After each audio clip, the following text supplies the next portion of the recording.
사도신경으로 신앙 고백합니다. 나는 전능하신 아버지 하나님 천지의 창조주를 믿습니다. 나는 그의 유일하신 아들 우리 주 예수 그리스도를 믿습니다. 그는 성령으로 잉태되어 동정녀 마리아에게서 나시고 본디오 빌라도에게 고난을 받아 십자가에 못 박혀 죽으시고 장사된 지 사흘 만에 죽은 자 가운데서 다시 살아나셨으며 하늘에 오르시어 전능하신 아버지 하나님 우편에 앉아 계시다가 거기로부터 살아있는 자와 죽은 자를 심판하러 오십니다. 나는 성령을 믿으며 거룩한 공교회와 성도의 교제와 죄를 용서받는 것과 몸의 부활과 영생을 믿습니다. 아멘. 287장을 찬송합니다. 287장입니다.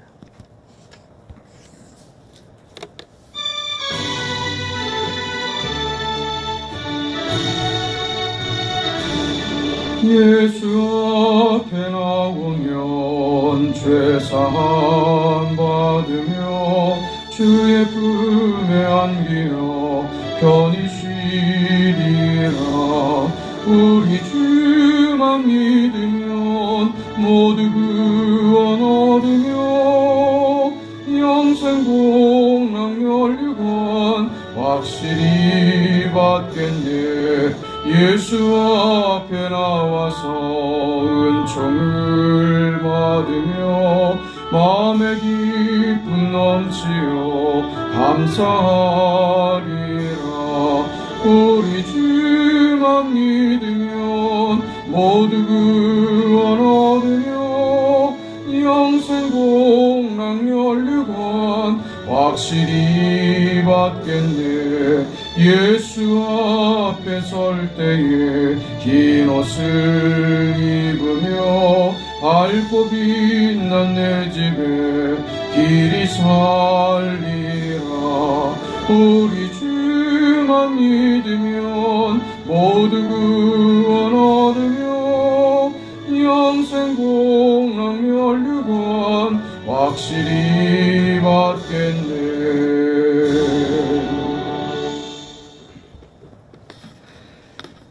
하나님의 말씀은 고린도전서 1장 8절 9절 2절 말씀 보겠습니다. 고린도전서 1장 8절 9절 2절 말씀. 하나님의 말씀을 우리 함께 읽습니다. 주께서 너희를 우리 주 예수 그리스도의 날에 책망할 것이 없는 자로 끝까지 견고히 하게 하시리라. 너희를 불러 그의 아들 예수 그리스도 우리 주와 더불어 교제하게 하시는 하나님은 미쁘시도다. 아멘. 우리 계속 보고 있는 이 내용의 결론입니다. 4절부터 시작된 바울의 감사. 내가 너희를 생각하면 하나님께 참 감사한다. 한 그 감사 내용의 결론입니다. 왜 감사하냐? 너희 때문이 아니라 너희에게 은혜를 주신 그 하나님, 너희에게 은사를 주신 그 하나님께 감사한다. 은사를 받아서 그것이 너희에게 무슨 쓸모가 돼서가 아닙니다. 너희가 하나님의 은사를 이렇게 많이 받을 만큼 너희들이 훌륭한 신앙인이어서가 감사가 아닙니다. 바울이 지금 감사하고 있는 모든 내용들, 저들에게 있었던 은사의 문제나 모든 것이 그 하나님께로 향하고 있습니다. 그 은사를 주신 목적이 무엇인가 하는 것이 오늘 본문에 나오는데, 주 예수 그리스도의 날에 책망할 것이 없는 자로 끝까지 견고하게 하시리라. 누가? 주께서. 하나님이 너희를 견고하게 하실 것을 감사한다. 그것을 위해서 은사를 주셨다는 것이죠.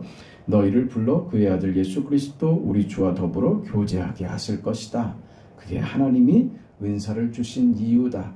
그 하나님은 미쁘시다. 우리가 믿을 만한, 우리가 믿을 수 있는 분이시다. 그 바울의 믿음, 바울의 확신은 어디에 가 있느냐? 하나님께 가 있는 것이죠. 어점에도 불구하고 고린도 교회의 이제 10절부터는 이제 본론에 들어가서 고린도 교회는 아주 칭찬받는 게 없이 꾸중만 받게 될 겁니다. 많은 꾸중을 받게 될 건데 저들이 욕먹기 전에 먼저 은사의 문제에 대해서 이것은 그 하나님께서 주신 것으로 은사 문제를 먼저 하나님께 감사하고 들어가는 거예요. 그 긍정적인 부분을 먼저 언급하고 싶은 것이죠. 그게 바울의 마음입니다. 그 하나님께서 이제 10절부터 신랄하게 그 욕을 먹어야 되는 어떤 비난과 저들의 잘못에 대해서 그 혼이 나야 되는 그 고린도 교인들에게 먼저 너희들이 받은 것이 얼마나 중요하고 얼마나 감사한 것인 줄 아느냐. 그것은 무슨 신통한 능력을 행해서가 아니라 하나님의 손이 너희를 붙들고 있다는 사실 때문이다. 그 하나님께서 너희를 끝까지 견고케 하실 것이다. 우리 주 예수 그리스도와 더불어 교제하게 하실 것이다. 그것을 나는 믿는다. 그 미쁘신 하나님을 나는 믿는다. 그 하나님께 지금 내가 감사한다. 지금 그렇게 얘기하고 있는 것입니다.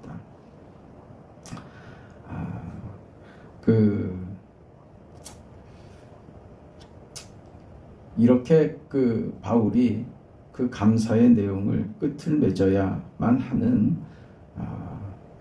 그 이유는 고린도 교회 교인들 저들에게 있는 것이 아니라 하나님께 우리 인생의 모든 감사, 이유, 우리가 존재하는 그 확신과 우리 미래에 대한 장래에 대한 소망이 다 하나님께 있기 때문인 것입니다. 그래서 이 결론으로 이야기를 합니다. 우리는 보통 은사를 가지고 있다 그러면 먼저 이런 점수를 주고 들어가죠. 은사까지 받았으니 그 전 단계를 뭐라고 생각합니까? 믿음의 문제나 무슨 자격의 문제나 그가 믿음 생활을 잘 하고 있는지에 대해서 잘하고 있으니까 이런 은사를 주시겠지 이렇게 생각을 해서 은사 자체가 그 사람의 신분을 확인해주고 우리와 남다르다는 그런 생각으로 은사에 대해서 은사를 받은 자에 대해서 그렇게 그 점수를 주고 들어간다는 것이죠. 근데 오늘 성경을 보면 바울이 하는 이야기를 보면 그런 그 태도가 전혀 없습니다. 이제 됐다고 무슨 자격을 부여하는 모습이 아니라 오히려 지금 사도 바울은 은사를 받고 온갖 신통한 일을 벌이고 있는 저들에게 처음부터 다시 짚고 들어가는 것처럼 저들의 신앙을 점검하고 있는 것이죠. 우리는 이 바울이 지금 이렇게 조심스럽게 감사를 하고 저들의 은사의 긍정적인 어떤 부분을 하나님이 주셨다는 것에서 그 이야기를 풀고 그 뒤에 그 바울이 이제 고린도 교인들에게 무슨 책망을 하고 할 것인데 이 뒤에 나올 내용들을 보면 바울이 이렇게 조심스럽게 은사의 문제를 다룰 수밖에 없었고 그리고 이 은사가 무엇인가 그래서 나는 하나님께 감사한다 하는 내용을 우리가 이해하게 됩니다. 저들은 정말 이런 사람들이 어떻게 신자라고 할 수 있을까 하는 정도의 그 수준에 떨어져 있었던 것입니다. 그래서 바울이 이제 본론에 들어가서 저들을 칭찬할 것이 없이 꾸중만 하게 될 것입니다. 거기에 앞서서 받은 것에 대해서는 그것이 무슨 은사가 문제가 돼서 은사가 잘못됐기 때문에 너희들이 꾸중을 받는 것이 아니라 은사는 하나님께서 주신 것으로 너희에게 무엇을 위해서 제공됐는지를 이야기를 하려고 하는 것이죠. 그래서 저들 문제의 실마리를 풀려고 하는 것입니다. 이제부터 이제 바울이 그 고린도 교인들에게 이런 이야기를 하려고 하는 것이죠. 그 첫째는 은사가 저들의 모자람을 증명하는 것이 된다는 얘기를 하는 것입니다. 은사가 있다고 합격점이 되는 것이 아니라는 것이죠. 은사를 받았다고 해서 그의 수준을 은사로 확인하는 것은 전혀 아니라는 얘기입니다. 또 하나는 그럼에도 불구하고 이 은사를 받은 것에 감사한다 하는 것으로 초점을 맞추고 싶은 것입니다. 왜 우리가 놓치지 말아야 할 것, 은사를 저들이 잘못 활용했기 때문에 문제가 된 것이지 이 은사는 하나님이 주신 것이다. 그것을 생각을 하면 은사는 감사할 조건이 된다는 것입니다. 왜 은사를 주셨습니까? 자기 백성이니까 주셨습니다. 어떻게 자기 백성을 만들었는지 하나님께서 그것을 안다면 은사를 주신 이유도 압니다. 무슨 자격도 없고 하나님을 찾지도 않았을 때 하나님께서 우리가 아직 죄인 되었을 때 그 아들 예수 그리스도를 보내어 우리를 구원하셨습니다. 동일하게 이 은사도 우리가 은사를 사용할 능력이 있거나 무슨 자격이 돼서 지식이 있어서 얻게 된 것이 아니라 하나님께서 그런 우리에게 영적인 어떤 일을 맡기신 것이 은사입니다. 이 하나님 앞에서 은사를 감사하는 것은 은사를 받은 저들이 그 은사를 제대로 사용할 줄도 활용할 줄도 모르고 그 받은 은사를 가지고 기껏 한다는 짓이 당파를 짓고 싸움질을 하고 그렇게 하나님이 구원을 주시고 거기다가 은사를 주셨음에도 불구하고 이런 것밖에 죄짓고 그것 가지고 잘못하고 그것 가지고 싸움질하고 그것 가지고 자기 잘난 체를 하는 것밖에 할 줄 모르는 저들에게 하나님께서 은사를 주셨다. 이게 도대체 무슨 의미냐? 그런 자들을 그걸 그렇게 써먹을 줄도 모르는 자들에게 이런 하나님의 은혜를 주셔서 하나님께서 그런 저들을 그걸로 어디로 데리고 가겠다고요? 하나님 앞에서 책망할 것이 없는 자로 끝까지 지키실 것이다. 이걸로 끌고 가더란 말이죠. 은사를 주셔서 써먹지도 못하는 그런 자격도 없고 실력도 없는 자들에게 은사를 주셔서 결국 어디로 책망할 것이 없는 자리로까지 데리고 가고 싶은 하나님의 마음, 의도, 그 계획이 저들에게 은사를 주신 것이었다. 그 목적이 거기였다 이거죠. 그래서 내가 지금 감사한다. 이렇게 나오고 있는 것이죠. 은사를 받은 것이 남들과 다른 것이다. 그래서 감사한다. 절대로 이러질 않습니다. 그래서 우리가 꼭 기억해야 될 것은 우리 모든 감사는 우리 믿음의 근거는 어디 있느냐? 바울이 지금 얘기하려고 하는 것처럼 하나님이 누구신가를 아는 데 있고 그 하나님이 어떤 능력을 가지고 계시고 우리를 도대체 하나님은 어떻게 취급하시느냐 하는 것을 아는 것에서 우리의 감사도 비례하는 것입니다. 하나님을 알아라. 힘써서 여호와를 알아라. 하나님을 알면 알수록 우리의 감사는 깊어지게 될 것입니다. 우리가 자라서 어려서는 잘 모르다가 이제 사회생활을 하고 결혼을 하고 자식을 낳아보면 부모를 더 깊이 이해하게 되죠. 그러면 그럴수록 감사하는 마음이 생기죠. 내가 인생을 살아보고 내가 알면 알수록 느끼는 겁니다.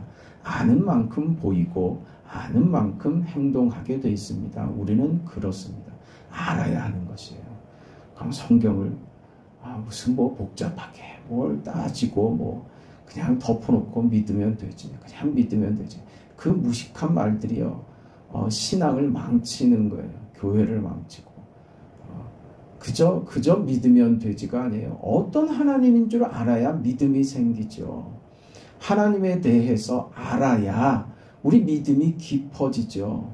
우리는 무슨 무조건적으로 새벽에 일어나서 정한수를 떠놓고 목욕 재개를 하고 그리고 정성을 다해서 빌면 무슨 소원이 이루어지고 하는 식의 그런 단순한 그 신앙이 아니라는 말입니다. 정성을 다하면 무슨 보상을 해주시는 하나님으로 그렇게 이해되면 안 된다고요. 하나님은 우리를 인격으로 대하신단 말입니다. 생각하게 하시고 같이 감정을 느끼고 우리의 형편과 사정 속에 같이 들어와서 하나님이 우리와 어깨동무하시며 고민하시고 우리가 그 살아가는 인생에 하나님을 향하여 하나님만을 위해서 살아가려고 하는 그 마음의 그 애씀이, 그 과정들이 중요하다는 말입니다. 그런데 지금 고린도 교회는 저들이 받은 것이 저들의 자격이 돼서, 조건이 돼서 받은 것으로 생각해서 싸움질을 하고 있더라, 그겁니다. 고린도전서 5장에 가면 참 충격적인 고린도 교회의 내용이 나오는데, 고린도 교회 안에 음행이 있었습니다. 그걸 바울이 듣고 알고 있었습니다. 아주 심각한 죄악이었습니다. 어느 시대나 이런 문제는 끊이지 않고 교회 안에서 이런 추문들이 들립니다. 이 음행의 문제는 정말 교회 공동체를 뿌리째 흔들어 버리는 정말 큰 범죄가 아닐 수가 없습니다. 그 일이 고린도 교회 안에서도 있었던 것이죠. 그러니까 무슨 은사를 받고 무슨 신앙의 높은 경지에 있는 것처럼, 마치 저들은 무슨 신령한 사람들인 것처럼 행동하면서 뒤로 가서는 육체적으로는 그렇게 방탕하고 타락할 수가 없었더라는 것이죠. 입은 거룩하죠. 아는 것으로는 다 거룩하죠. 그러나 실제 자신의 삶으로 살아내는 것은 아무 책임도 지지 않고 아는 게 다입니다. 그런 신앙인들이 되어서는 안 되는 거예요. 앞에서 실컷 찬양하고 그 찬양 집회하고 그 찬양 집회 마치고 그 자기들끼리 저 호프집 가서 술 마시고 치킨집 가서 그 술 마시고 다 쏟아버리는 거 아닙니까?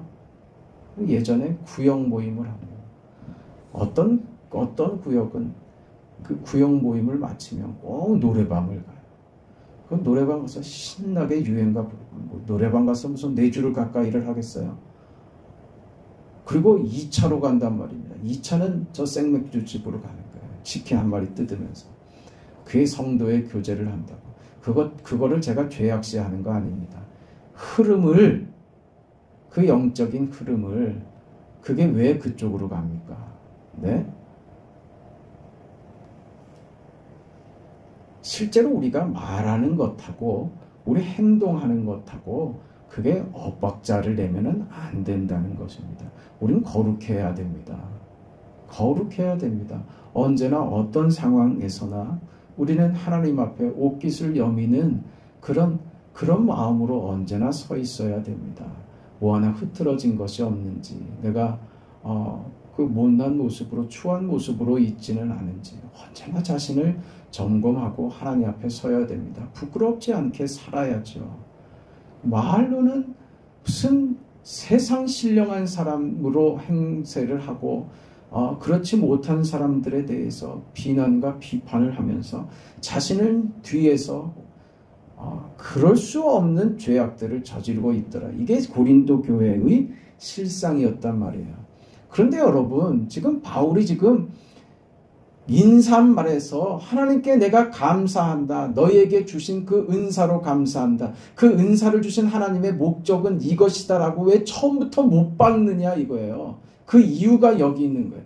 너희가 이런 음행과 이런 거짓과 이런 모자람과 이런 죄악에도 불구하고 너희를 구원하신 하나님, 무슨 자격과 무슨 지식이 있어서가 아니라 너희에게 은사를 선물로 주신 하나님, 그 목적, 구원하시고 은사를 선물로 주신 하나님의 목적이 어디 있다고요? 그리스도 예수 앞에서, 그의 나타나심 앞에서 끝까지 견고하게 하시는, 책망할 것이 없는 자로 그 앞에 서도록 하시는 하나님, 끝까지 그리스도와 교제하는 자로 서게 하실 하나님, 너희들이 이렇게 못나고, 지금 바울이 이제 그 10절부터 신랄하게 고린도 교회의 잘못을 지적하고 꾸중할 것이지만, 너희들이 그 잘못한 것 수없이 꾸중을 들어도 그 풀리지 않을 만큼 잘못된 너희들임에도 불구하고 내가 왜 지금 하나님께 감사하고 있느냐? 그런 너희들임에도 불구하고 그 하나님은 너희를 그리스도 앞에서 책망할 것이 없는 자로 끝까지 지키실 분, 미쁘신 하나님이시기 때문에 내가 감사한다 그러는 거예요. 그 자리에 우리가 서 있는 겁니다. 그래서 우리는 누구도 고린도 교인들을 비난할 수 있는 자격을 가진 사람이 아무도 없는 것입니다. 너희를 회개하고 거룩하게 하실 하나님, 그렇게 만들고야 마실 하나님이시라는 거예요. 어떻게요? 네? 어떻게 하면 되겠어요? 우리 자녀들 기를 때 그러지 않았어요? 어떻게 해요? 매를 들어서라도 그렇게 해야죠. 은사는 왜 주셨느냐? 그 책망할 것이 없는 자리까지 가도록 은사를 주신 것이란 말입니다. 그래서 무엇도 하세요? 징계도 하시는 거예요. 징계를 하시는 이유가 뭐예요? 징계를 통해서 아들을 아들답게 만들기 위해서죠. 징계가 없는 자는 하나님의 아들이 아니죠. 아들을 어떻게 징계하지 않겠습니까? 아들이 잘못됐는데 방관하는 부모가 어디 있겠습니까? 그래서 하나님이 우리를 때로 징계하기도 하시는 것이죠. 그렇다면 목적으로 봤을 때 징계나 하나님의 은사나 같은 것이다 이 말이에요. 이 말을 지금 하고 있는 거예요. 하나님이 우리를 만드시는 두 가지 방법이 있는데 그 하나는 징계이며 그 하나는 은사인 거예요. 말하자면 하나님이 우리를 자녀답게 만들기 위해서 매를 드실 때도 있고 또 우리를 자녀답게 만들기 위해서 우리를 목적하는 수준에 도달하게 하기 위해서 말하자면 거기 필요한 도구를 주시는 거예요. 아이가 미술이 하고 싶으면 사주잖아요. 캔버스를 사주고 물감도 사주고 크레용도 사주고 하잖아요. 그게 은사란 말입니다. 우리를 하나님이 기뻐하시는 하나님의 자녀로 만들어 가기 위해서 때로는 매를 드시고 그렇게 되어 가기 위해서 우리에게 필요한 것들을 은사로 주시더라는 것이죠. 붓도 들려주시고 음악을 하는 그 자녀들한테는 무리해서라도 피아노도 사주고 말입니다. 그래서 악기도 사주고 하는 것처럼 은사는 그런 것입니다. 하나님이 이 죄인들 주는 것 가지고도 제대로 사용하지도 못하는 이 사람들에게 어떤 목적이요? 너희를 그렇게 만들기 위해서 매도 드시고 너희를 그렇게 만들기 위해서 은사도 주신다. 이 말입니다. 이 말을 지금 바울이 서두에 얘기하는 거예요. 근데 이렇게 얘기를 해도 알아듣는 사람이나 알아듣지. 하나님의 말씀을 아무리 이야기를 해도 알아듣지 못하는 사람은 또 알아듣지를 못해요. 왜 알아듣지 못해요? 귀를 막고 있으니까 알아듣지 못하죠. 그러니까 어떤 사람은 자꾸 그렇게 얘기해요. 구체적으로 얘기해 주세요. 꼭 집어서 얘기해 주세요. 꼭 집어서 얘기하면요. 다 도망갑니다.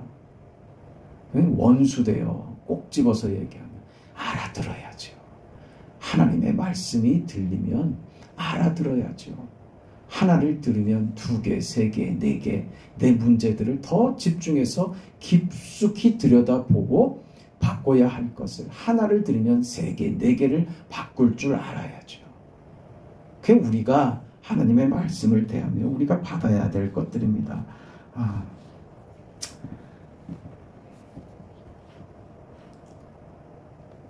우리는 하나님 앞에서 우리가 뭘 잘나서 무슨 자격이 돼서 얻은 것 아무것도 없습니다. 하나님께서 그저 우리를 사랑하셔서 하나님께서 우리에게 은혜를 주신 것뿐입니다. 그 받은 은혜, 받은 은사가 무엇인지 우리는 똑바로 기억해야 됩니다. 이 말씀으로 말씀을 정리하려고 합니다. 고린도전서 13장에 가면 사랑의 얘기가 나오죠. 모든 은사들을 얘기하다가 왜 사랑을 꺼내 들었을까요? 모든 은사의 핵심은 어디 있다고요? 사랑에 있다고 하는 거예요. 사랑이 없으면 아무 소용도 없나니 하는 거예요. 모든 은사 중에 가장 중요한 은사는 사랑입니다. 우리가 받은 모든 것은 무엇으로 열매 맺으라고요? 사랑으로 열매 맺으라고 허락하신 거예요. 그 자리에 가지 않는 어떤 것도 의미 없습니다. 그 얘기를 하죠. 그러면서 13장 8절 이하에 보면 사랑에 대해서 이렇게 얘기합니다. 사랑은 언제까지든지 떨어지지 아니하나 예언도 패하고 방언도 그치고 지식도 패하리라. 우리가 부분적으로 알고 부분적으로 예언하니 온전한 것이 올 때에는 부분적으로 하던 것이 패하리라. 내가 어렸을 때에는 말하는 것이 어린아이와 같고 깨닫는 것이 어린아이와 같고 생각하는 것이 어린아이와 같다가 장성한 사람이 되어서는 어린아이의 일을 버렸노라. 우리가 이제는 거울로 보는 것 같이 희미하나 그때에는 얼굴과 얼굴을 대하여 볼 것이요 이제는 내가 부분적으로 하나 그때에는 주께서 나를 아시는 것 같이 내가 온전히 알리라. 은사 때문에 지금 무슨 얘기를 도입하고 있습니까? 사랑이죠. 그런데 이 은사들이요, 방언이나 예언이나 모든 것들이요, 다 패하리라 이거죠. 그것이 목적이 아니라 이겁니다. 우리를 목적하시는 하나님의 뜻은 어디 있다고? 사랑에 있다고 얘기하시는 거예요. 이런 은사들은 그럼 왜 주셨다고요? 사랑할 줄 아는 자로 하나님을 알게 하기 위하여 이 은사들을 주셨다는 것이죠. 그런데 고린도 교인들은 이게 자체가 목적이 돼버리고 자랑이 돼버리고 그 다음으로 은사를 주신 하나님이 목적하시는 대로는 가지 않더라 이거죠. 오늘 우리가 어린아이의 일은 버려야 합니다. 우리 육체를 자랑했어도 안 되고 하나님이 우리에게 주신 것이 누구와 비교해서 뿌듯함을 느끼고 누구는 너는 왜 신앙이 그것밖에 안 되냐 하면서 무슨 비난이나 하는 마음으로 가 있다면 우리는 단단히 잘못되어 있는 겁니다. 하나님의 은혜를 받은 오늘 우리는 우리 모든 생각과 태도와 사람을 상대하는 마음이 언제나 사랑으로 되어야 됩니다. 그 사랑이 하나님이 우리에게 목적하시는 결과입니다. 사랑하며 살자고요. 그 사랑이 나를 웃게 하고 상대를 웃게 하고 그래서 이 공동체가 하나님이 주시는 이 웃음으로 가득한 공동체가 되도록 그렇게 만들어가는 저와 여러분이 되시기를 축원합니다. 거룩하시고 자비하신 아버지 하나님 은혜와 사랑을 감사합니다. 모를 때 부족할 때 지식이 없고 너무 어려서 무엇 하나 제대로 이해하는 것이 없을 때 하나님께서 우리에게 구원을 베푸셨을 뿐 아니라 은사도 주셔서 영으로 사는 것이 구원받아 사는 것이 무엇인지 깨닫게 하기 위하여 선물로 주셨다고 하였습니다. 그것은 하나님께서 우리 인생을 놓지 않고 끝까지 붙드신다는 확인이었음도 배웠습니다. 자비하신 하나님, 정말 중요한 것이 어디 있는지 알게 하여 주옵소서. 하나님이 우리를 목적하시는 그 뜻과 그 계획이 어디에 닿아 있는지 알게 하시고 그저 내가 누리는 것을 자랑하는 것으로 우리 신앙의 삶이 그치고 남들을 비난하는 것으로 이제 나는 됐다고 생각하는 것이 얼마나 위험한 생각이고 태도인지 알게 하시니 감사합니다. 이제 주께서 허락하신 모든 것으로 하나님께 감사하며 하나님께서 우리 인생에 기대하시는 거룩의 자리, 영광의 자리, 그리스도 앞에서 책망할 것이 없는 사랑으로 가득한 인생으로 살아갈 수 있도록 도우시옵소서. 그런 우리 교회와 우리 성도들 모두가 되게 하시고 이 사랑으로 서로를 위해서 기도하며 서로를 세워주는 우리의 교회와 우리 모두가 되도록 축복하시옵소서. 특별히 하나님의 은혜가 필요한 많은 분들이 있습니다. 이제 나이가 들므로 몸에 이곳저곳이 다 이상이 생기고 기능이 떨어지고 이제 고장난 육체가 우리를 제한하고 우리 신체를 이것저것 망가지게 하고 모두가 다 그렇습니다. 자비하신 아버지 하나님, 우리를 불쌍히 여겨주셔서 이 고단한 육체 속에서도 하나님께서 힘을 주시고 아버지 하나님 하나하나에 우리가 믿음으로 살고 부족한 가운데서도 주님 바라보고 살기에 부족함이 없도록 무릎에 힘을 주시고 허리에 힘을 주시고 발목에도 힘을 주시고 목에도 힘을 주시고 어깨도 팔꿈치에도 손목에도 우리 하나님 힘을 주시옵소서. 일어나 주의 나라를 위해서 섬기고 나아가기에 부족함이 없도록 긍휼을 베푸시옵소서. 특별히 우리 정순기 목사님을 불쌍히 여기시고 주께서 사랑하셔서 세우신 귀한 주의 종이오니 종의 길에 노년에 하나님께서 은혜를 베풀어 주시고 영생의 소망과 천국에 갈 길을 오늘 우리들에게 보여주고 계심을 감사하며 그의 앞길에 하나님께서 마지막 길까지 주께서 동행하여 주시고 손잡아 주시고 하나님께서 늘 붙드시고 긍휼로 함께 하시옵소서. 지금 병상에 누워서 일어나지를 못하는 사랑하는 주의 딸들을 주께서 고치시고 주께서 긍휼과 은혜를 더하시옵소서. 새벽에 우리의 간구에 하나님 응답하여 주옵소서. 예수님의 이름으로 기도합니다. 아멘. 하늘에 계신 우리 아버지여, 이름이 거룩히 여김을 받으시오며 나라가 임하시오며 뜻이 하늘에서 이루어진 것 같이 땅에서도 이루어지이다. 오늘 우리에게 일용할 양식을 주시옵고 우리가 우리에게 죄진 자를 사하여 준 것 같이 우리 죄를 사하여 주시옵고 우리를 시험에 들게 하지 마시옵고 다만 악에서 구하시옵소서. 나라와 권세와 영광이 아버지께 영원히 있사옵나이다. 아멘.